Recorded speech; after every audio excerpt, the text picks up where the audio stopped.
We all want to succeed. And one path to success is identifying the habits that can help us on our journey.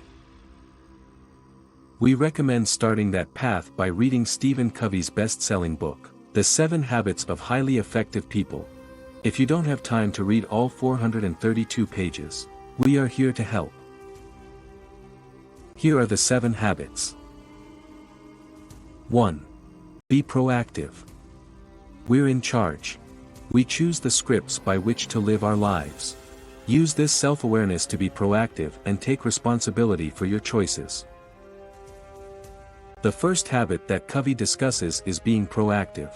What distinguishes us as humans from all other animals is our inherent ability to examine our own character, to decide how to view ourselves and our situations, and to control our own effectiveness. Proactive people recognize they have responsibility, which Covey defines as the ability to choose how you will respond to a given stimulus or situation. 2. Begin with the end in mind. Start with a clear destination in mind. Covey says we can use our imagination to develop a vision of what we want to become and use our conscience to decide what values will guide us. Most of us find it rather easy to busy ourselves. We work hard to achieve victories, promotions, higher income, more recognition. But we don't often stop to evaluate the meaning behind this busyness. Behind these victories, we don't ask ourselves if these things that we focus on so intently are what really matter to us. Habit 2 suggests that, in everything we do, we should begin with the end in mind. Start with a clear destination.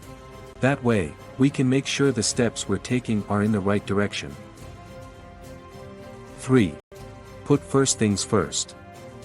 In order to manage ourselves effectively, we must put first things first.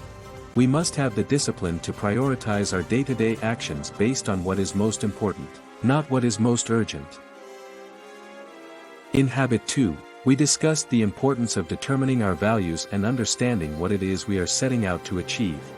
Habit 3 is about actually going after these goals, and executing on our priorities on a day-to-day, moment-to-moment basis.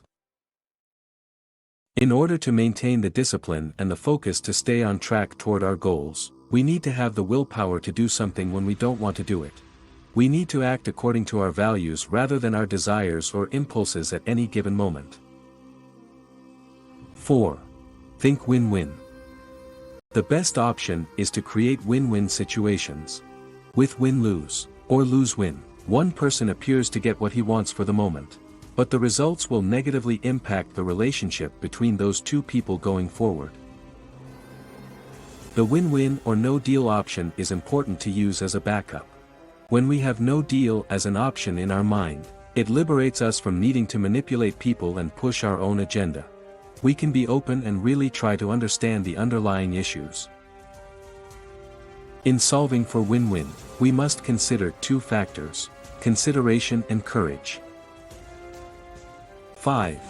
Seek first to understand, then to be understood. Before we can offer advice, suggest solutions, or effectively interact with another person in any way, we must seek to deeply understand them and their perspective through empathic listening. Let's say you go to an optometrist and tell him that you've been having trouble seeing clearly, and he takes off his glasses, hands them to you and says, "Here, try these, they've been working for me for years." You put them on, but they only make the problem worse. What are the chances you'd go back to that optometrist? Unfortunately, we do the same thing in our everyday interactions with others.